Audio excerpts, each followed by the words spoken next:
الحمد لله الذي خلق الموت والحياة ليبلوكم أيكم أحسن عملا وهو العزيز الغفور.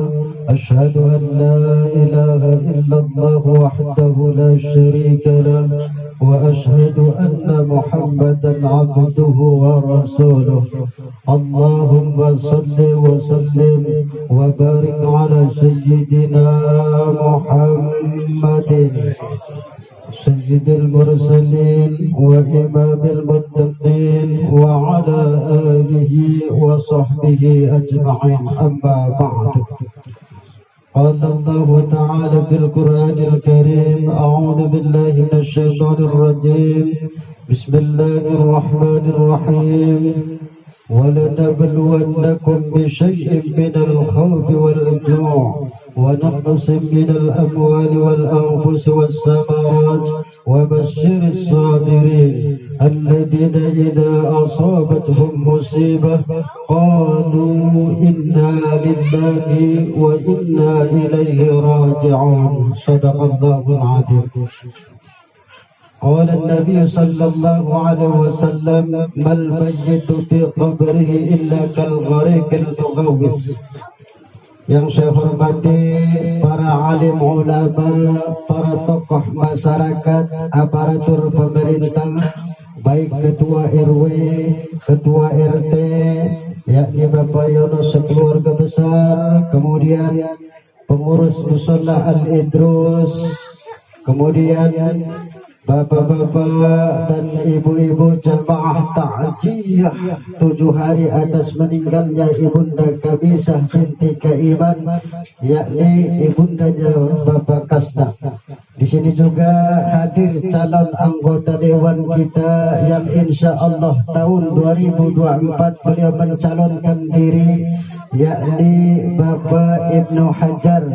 Mudah-mudahan beliau ini juga dijadikan oleh Allah Subhanahu wa Ta'ala menjadi anggota calon legislatif. Amin ya rabbal alamin. Bersyukur kita kepada Allah Subhanahu wa Ta'ala bahwa pada malam ini kita diberikan kesempatan oleh Allah, baik itu kesempatan berjumpa kembali, bahwa kita sehabis hari raya Idul Fitri. Saya sebagai pribadi juga mohon maaf lahir dan batin. Kemudian kita sebagai manusia biasa pasti punya salah, pasti punya dosa, maka sepantasnya kita saling memaafkan di antara kita, agar dalam hari raya Idul Fitri ini kita bersih tanpa salah, tanpa dosa, kembali seperti bayi yang baru dilahirkan. Salawat serta salam semoga tetap terlimpahkan kepada junjungan kita Nabi Agung Muhammad sallallahu alaihi wasallam beserta para keluarganya, para sahabatnya, para pengikutnya hingga akhir zaman. Baik Bapak dan Ibu, karena kita sehabis hari raya, maka kita habis puasa sebulan penuh di bulan Ramadan. Maka kita kalau ingin berpuasa sunnah di bulan Syawal ini, yakni berpuasalah yakni 6 hari di bulan Syawal ini. Bagaimana pahalanya? Pahalanya sungguh luar biasa. Karena kata Nabi, "Man shoma Ramadan summa atba'u sittan min Syawal kana kasyamid dahr." Barang siapa yang berpuasa di bulan Ramadan kemudian diikuti dengan 6 hari di bulan Syawal, maka dia bagaikan puasa itu setahun penuh. Pahalanya seperti puasa setahun penuh. Ada juga yang mengatakan dalam hadis yang lain, puasa bulan Ramadan itu pahalanya 10 bulan. Kemudian yang 2 bulan itu adalah puasa 6 hari di bulan Syawal. Jadi genaplah 1 tahun penuh kita apabila disambung dengan puasa 6 hari di bulan Syawal ini. Boleh kita kerjakan secara berurutan dan boleh kita kerjakan tidak berurutan. Hari ini puasa, besok tidak. Hari ini 2 hari puasa, besoknya tidak. Yang penting jumlahnya adalah 6 hari. ya, 6 hari di bulan Syawal. Itu bagi yang galak, karena hukumnya adalah sunnah. Kalau yang namanya sunnah itu dikerjakan mendapat pahala, tidak dikerjakan tidak mendapatkan dosa. Lain halnya dengan wajib seperti puasa bulan Ramadan. Kalau bulan Ramadan kita kerjakan mendapat pahala dan kita tinggalkan, itu akan mendapatkan dosa. Nah, jadi ceramah insya Allah tidak lama, tidak panjang lebar, kurang lebih 15 menit ya, 15 menit. Nah, sekarang ini Pak, Bu, lagi rame ribut masalah keturunan ya. Masalah keturunan, Habib ribut keturunan, yang bukan Habib ngaku Habib ya. Sekarang ini ribut. Kalau kita ini keturunan siapa lah? Yang jelas keturunan Nabi, kalau betul lah. Cuman tidak tahu nabinya Nabi Samuel apa ya? Apa Nabi apa, tidak tahu. Yang jelas keturunan Nabi Adam ya. Cuman ada pembahasan para Habib, di antaranya Habib Bahar, dia merendahkan para ulama bahwa berguru dengan Habib yang bodoh itu lebih baik daripada 70 kiai kepada 70 ulama, katanya. Ini suatu penghinaan ya, suatu penghinaan kepada ulama. Padahal Imam Nawawi Al-Bantani menjawab dalam kitab Maraqil Ubudiyah bahwa ulama lebih tinggi kedudukannya dari Habib yang bodoh. Apakah kita kalah berguru dengan Habib yang bodoh? Tentu tidak kalah. Jadi apa kita? Apakah kita berguru dengan Habib yang bodoh, apalagi Habibnya edan? Gila, galak jadi murid Habib, galak. Habibnya edan, galak kan? Nah itulah, makanya hati-hati kalau kita berbicara masalah ini ya. Itu jangan merasa kita inilah wong awam inilah kalau mengkultus-kultusan Habib itu. Galak mengkultuskan Habib, kita inilah yang tidak berilmu inilah ya, yang galak berlebih-lebihan ya. Itu ujungnya apa? Mereka merasa bangga akhirnya. Kita memang diwajibkan sesama umat Islam ini menghormati, menghargai keturunan Nabi. Tetapi Habibnya yang cak mana, Sayyidnya yang cak mana, Syarifnya yang cak mana ya, yang kita hormati ya. Itu memang kita sebagai umat Islam ini wajib menghormati keturunan para rasul, keturunan Nabi kita ya. Itu menghormati ya, menghargai mereka.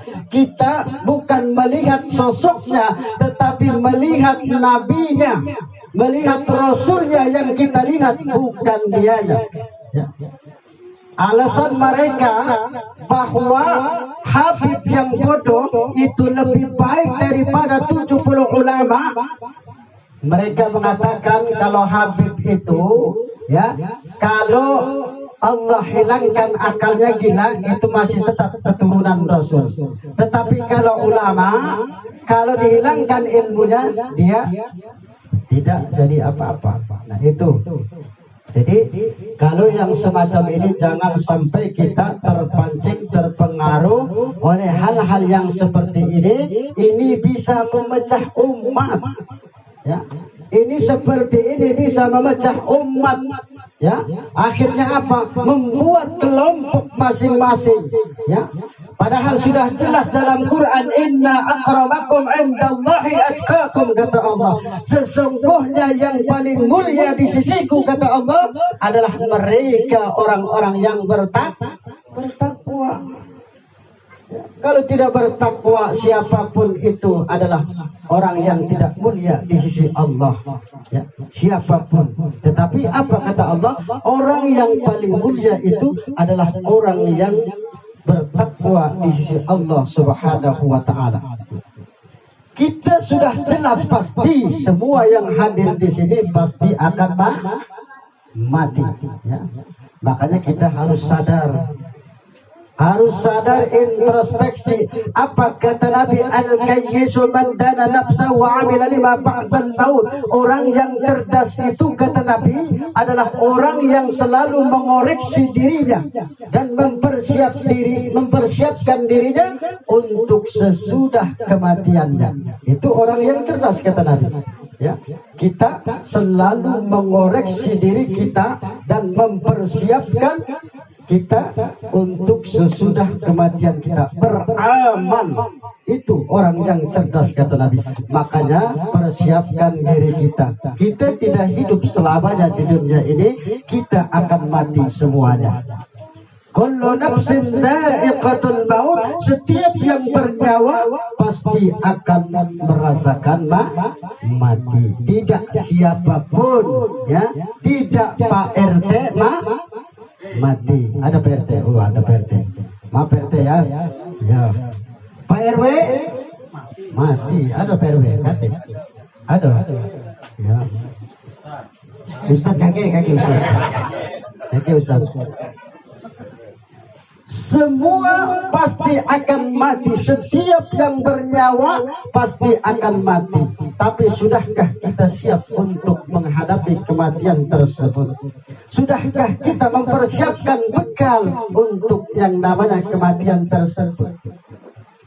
Ibunda Kamisah binti Kaiman, Ibunda Kasna, yakni beliau telah mendahului kita. Walaupun beliau mati bukan di sini, matinya adalah di Jawa sana, di Banten, ya, kita tidak tahu. Makanya wa ma tadri nafsum bi ayyi ardin tamut. Tidaklah seseorang itu mengetahui di bumi mana dia akan mati. Kita tidak tahu. Di bumi mana kita? Kita berasal dari dusun, kemudian di Palembang. Tidak tahunya kita mati di Palembang. Kita dari Banten ke Palembang, mati rupanya di Palembang. Ya. Kita dari Palembang ke Banten, misalkan Jakarta, tidak tahu mati di sana. Inilah firman Allah, wa ma tadri nafsum bi ayyi ardin tamut. Dan tidaklah seseorang itu mengetahui di bumi mana dia akan mati. Tidak tahu, itu adalah rahasia Allah Subhanahu wa taala. Cuman kita sebagai anak, apakah kita diberikan kewajiban oleh Allah Subhanahu wa taala apabila kedua orang tua kita sudah meninggal dunia? Masih, Pak. Kita masih diberikan kewajiban. Apabila orang tua kita sudah meninggal dunia, masih tetap kita harus berbakti sebagai anak selama kita masih hidup di dunia ini. Karena itu pernah datang seseorang kepada Rasulullah Sallallahu Alaihi Wasallam dari Bani Salimah. Kemudian beliau bertanya, ya Rasulullah, orang tuaku sudah meninggal, ayahku sudah meninggal, ibuku sudah meninggal. Apakah masih aku berbakti kepada kedua orang tuaku, baik ayahku, baik ibuku? Dijawab oleh Rasul, iya. Kemudian Rasul bersabda, hendaklah engkau menyolatkannya, hendaklah engkau membacakan istighfar untuknya, hendaklah engkau menjalin hubungan persaudaraan, hendaklah engkau menjalankan wasiatnya, dan hendaklah engkau hormati teman-teman ayah dan ibumu. 5 hal ini kalau kita ingin dikatakan menjadi anak yang berbakti ketika orang tua, baik ayah ataupun ibu, sesudah meninggal dunia. Yang pertama, menyolatkannya. Ya. Kita sebagai anak jangan hanya duduk di pagar masjid. Ya. Orang tua mati, orang tua meninggal, kita sebagai anak seharusnya melok nyolati, kita duduk ngobrol di depan masjid. Ada tak di sini? Ada tak? Ada tak? Nah, itu. Seharusnya yang baik itu adalah dia jadi imamnya anaknya. Berhubung dia tidak mampu, nyuruh ustaz, nyuruh kiai, ya, nyuruh ustaz, nyuruh kiai, cuman dia melok sholat, ikut menyolati orang tuanya. Jangan dianya tidak ikut, dianya cuma duduk di pagar masjid, ngobrol belum, rokok belum, ya, itu. Ikut menyolati. Kalau kita memang tidak mampu memimpin jadi imam untuk menyolati orang tua kita tadi, solatkan orang tua kita. Lalu yang kedua, membacakan istighfar, memintakan ampun untuk orang tua kita yang sudah meninggal dunia. Ya. Doakan orang tua kita minimal 5 kali sehari. Ya, 5 kali sehari. Itu doakan untuk orang tua kita. Ya, karena kalau kita ingin dikatakan menjadi anak yang berbakti, kita harus membacakan istighfar, mendoakan kedua orang tua kita. Apalagi kita berziarah, mengunjungi makamnya, mengunjungi tempat dia dimakamkan. Karena apa kata Nabi? Orang yang berada di dalam kubur itu yang paling menyenangkan baginya apabila ia didatangi, diziarahi, didatangi oleh orang-orang yang dikasihinya, kekasihnya sewaktu ia hidup di dunia. Itu sangat menyenangkan bagi ahli kubur. Kuburnya didatangi. Makanya kita walaupun jauh kuburan orang tua kita, kalau kita tahu datangi ya kuburannya. Di mana kuburannya? Apakah di dusun? Apakah di Jawa dan lain sebagainya? Sekali-kali datangi. Karena kata Nabi, yang paling menyenangkan ahli kubur itu apabila ia didatangi oleh orang-orang yang dikasihinya, oleh orang-orang yang dicintainya sewaktu ia hidup di dunia. Ini itu sangat menyenangkan bagi ahli kubur. Maka datangi, ziarahi makam orang tua kita kalau memang itu sudah meninggal dunia. Lalu yang ketiga, jalankan wasiat. Kalau ada wasiat, jalankan wasiat orang tua kita yang sudah meninggal tersebut, agar kita bisa dikatakan anak yang berbakti kepada kedua orang tua kita. Dan yang keempat, hubungkan kekerabatan, sambung persaudaraan di antara orang-orang tua kita, baik ayah maupun ibu, agar kita dikatakan menjadi anak yang berbakti kepada orang tua kita yang sudah meninggal dunia. Dan yang terakhir, hendaklah kita menghormati teman-teman ayah ataupun teman-teman ibu kita. Hormati, ya, hargai mereka. Dahulu mereka adalah teman ibu kita, dahulu mereka adalah teman ayah kita. Maka kita kalau ingin dikatakan menjadi anak yang berbakti kepada kedua orang tua yang sudah meninggal dunia, maka hormati teman-teman ayah dan ibu kita. Mudah-mudahan dengan tausiah yang singkat ini bermanfaat.